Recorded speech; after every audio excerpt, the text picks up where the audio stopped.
دیکھو ایک بات جب تک کہ ذہن نشین نہ ہو جائے گی بلکہ دل میں نہیں اتر جائے گی اور عمل میں نہیں آ جائے گی اس وقت تک اس کا کوئی فائدہ ظاہر نہیں ہوگا۔ وہ بات کیا ہے کہ اصلاح اگر چاہتے ہو اپنی تو وہ اپنے اوپر زبردستی کیے بغیر ممکن نہیں۔ یہ سمجھنا کہ کوئی آدمی آ کے ہمیں بیڑا پار کرا دے گا اور آنکھ ذرا سی ڈالے گا اور ہماری دنیا، دل کی دنیا تبدیل ہو جائے گی اور ہمارے حالات خود بخود درست ہو جائیں گے۔ کوئی وظیفہ بتا دے گا اور وظیفہ بتانے کے نتیجے میں ہماری گناہ چھوٹ جائیں گے اور طاعات کے اوپر عمل شروع ہو جائے گا۔ یہ اگر غلط فہمی ہے تو خدا کے لیے اس غلط فہمی کو دل سے نکال دو۔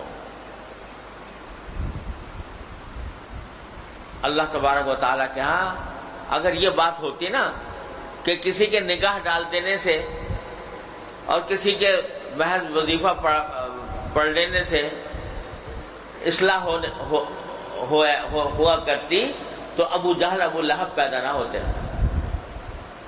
نبی کریم سرورت عالم صلی اللہ علیہ وسلم سے زیادہ کون ہے کہ جو لوگوں کے لیے دعا کرے اور لوگوں کے اوپر نگاہ ڈالے، ان کی نگاہ، آپ کی نگاہ سے اس کی زندگی بدل جائے؟ اس سے زیادہ، آپ سے زیادہ کون ہو سکتا ہے؟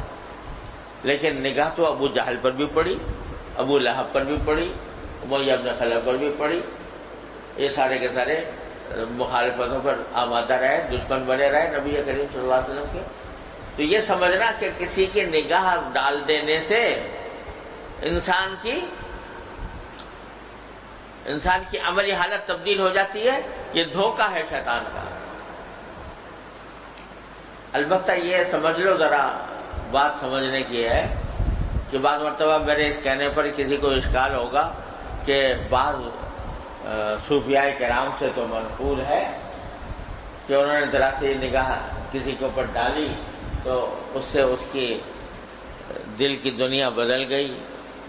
بلکہ یہ حافظ شیرازی مرحوم جو مشہور فارسی کے شاعر بھی ہیں، تو یہ شروع میں ایسے ہی آوارہ پھرا کرتے تھے، کچھ مجذوب سے تھے، آوارہ پھرتے تھے اور کہیں جنگلوں میں پھر رہے ہیں، کہیں لوگوں کو سیر سپاٹا کر رہے ہیں، اس طرح آوارہ پھرا کرتے تھے۔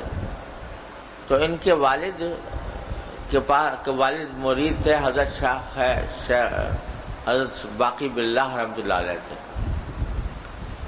تو ایک مرتبہ وہ گھر میں آئے ہوئے تھے حضرت خواجہ باقی باللہ، تو ان کے والد سے انہوں نے پوچھا کہ بھئی آپ کے کتنے بچے ہیں، کون ہیں، کہاں ہیں، بس اولاد کے بارے میں معلوم کیا۔ انہوں نے کہا جی اور تو یہ ہے، باقی ایک بچہ ہے وہ ایسے ہی آوارہ پھرتا ہے ادھر ادھر۔ کہا کہ بلاؤ اس کو بھی دیکھیں کیسا ہے۔ تو وہ ان کو جب بلایا تو حافظ شیرازی شاعر آدمی تو تھے ہی، طبی طور پر خلقی طور پر شاعر تھے، تو دیکھتے ہی جب خواجہ باقی باللہ رحمۃ اللہ علیہ پر نظر پڑی تو پڑھتے ہی شعر پڑھا، آنا کے با خاک را بنظر کیمیا کنند، آنا کے خاک را بنظر کیمیا کنند، آیا بابد کے گوشے چشمے بما کنند۔ یعنی وہ لوگ کہ جو ایک نظر ڈال کے مٹی کو کیمیا بنا دیتے ہیں، اشارہ خود حضرت باقی باللہ کی طرف تھا کہ جو ایک نظر ڈال کر وہ مٹی کو کیمیا بنا دیتے ہیں، ایسا کب ہوگا کہ وہ ایک نظر ہم پر بھی ڈالیں؟ آیا بابت کے گوشہ چشمے بما کنند، کوئی گوشہ چشم ہماری طرف بھی کر دیں۔ تو خواجہ باقی باللہ نے جب یہ ان کو سنا یہ تو فرمایا نظر کردم نظر کردم نظر کردم، کر دی نظر تمہارے اوپر۔